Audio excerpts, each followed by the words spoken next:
Ikaw ba ay tuluyan ng kinalimutan ng partner mo? At hindi naman kayo hiwalayang dalawa, pero ikaw ay baliwala na sa kanya.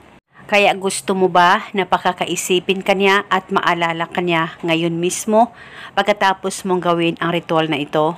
Pwes, gawin mo ito na buo ang loob at tiwala mo.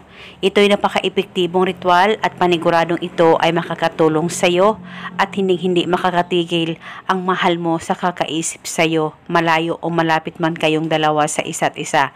At isa itong paraan para magkaayos at patuloy ang pagmamahalan at relasyon ninyong dalawa ng partner mo. Basta tiwala lang, gawin sa mabuti at hilingin ng buong puso. At itong ritual ay gawin mo bago ka matulog. Una, kumuha ka lamang ng papel at panulat at isulat mo ito sa papel. Pangalan at apelyido. Ikaw ay hindi titigil sa kakaisip sa akin. Isulat mo lamang ito ng 3 beses.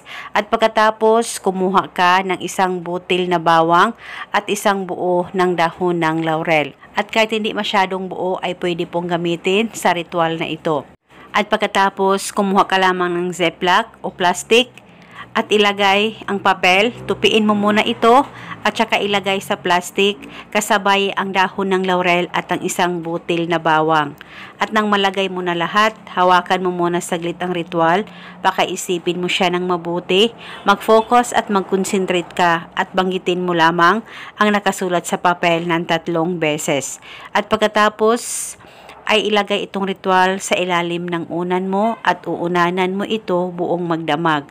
At kinabukasan, kung hindi ito safe sa unan mo, ay kunin itong ritual at dalhin o itago sa safe na walang makakakita at makakaalam. At ibalik ito sa tuwing ikaw ay matutulog. At bago mo ito uunanan, ay banggitin mo muna ang nakasulat sa papel ng 3 beses. At paniguradong hindi titigil sa kakaisip sa iyo ang mahal mo at isa itong paraan para magkaayos kayong dalawa ng partner mo. At uunanan mo itong ritual hanggang kailan mo gusto. At eto muna sa ngayon, maraming salamat po sa panonood. May God bless us all.